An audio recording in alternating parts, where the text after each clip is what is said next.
We're here today at Ecology Park, and 2011 is a very special year for the park. It's the 20th anniversary. I'm joined with Kathy Dewick, the Ecology Park coordinator. Kathy, how did it all get started? Well, back in 1991, a number of us who were just graduating from Trent University decided that we'd like to establish a demonstration food garden. And in those days, the term organic food was almost counterculture. It was a very new concept. And we actually started the Ecology Park at a different location in the Rogers Street Community Garden, still in East City in Peterborough. And we had a small organic food garden in that first summer of 1991. So how did we end up here next to Beavermead? Well, we had a couple of very successful years over on Rogers Street, and interest seemed to grow along with the plants every year. And we started to think about food from a broader perspective than just human food, but thinking about food for all living things and thinking about habitat.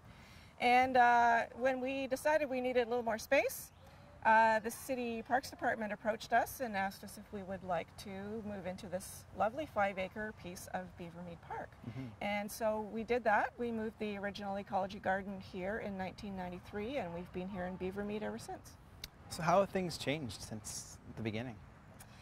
I think people are much more environmentally aware than they used to be.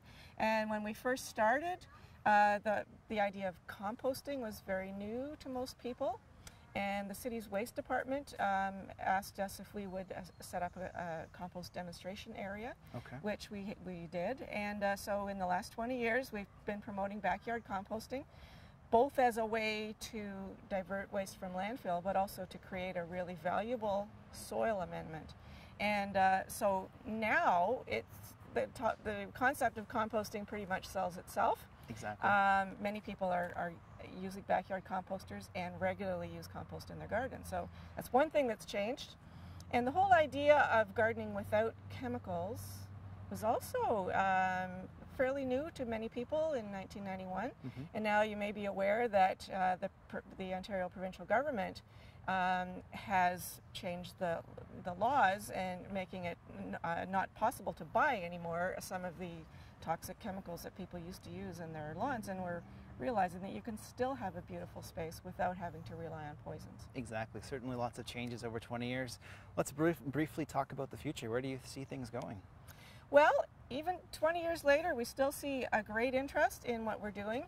I think City is a great place to focus environmental education and to teach people that we can really live in harmony with other living things. We're all part of the same big family, and we're hoping or dreaming of maybe being able to build a greenhouse and maybe an indoor teaching facility so that we can teach through a greater part of the season. And some special events coming up as well fairly soon, isn't there? Yes. Well, 2 20th anniversary events. One on the 20th of July. We're having a garden party, a celebration.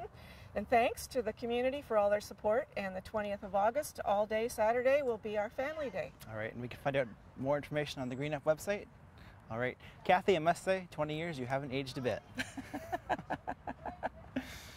All right. Thanks for joining me today, Kathy. And we'll see you again next week on The Green Update. The Green Update is brought to you by the City of Peterborough. Make the most of summer by walking to work and enjoying being outdoors. If you have any questions about today's episode of The Green Update, call Peterborough Green Up at 745-3238.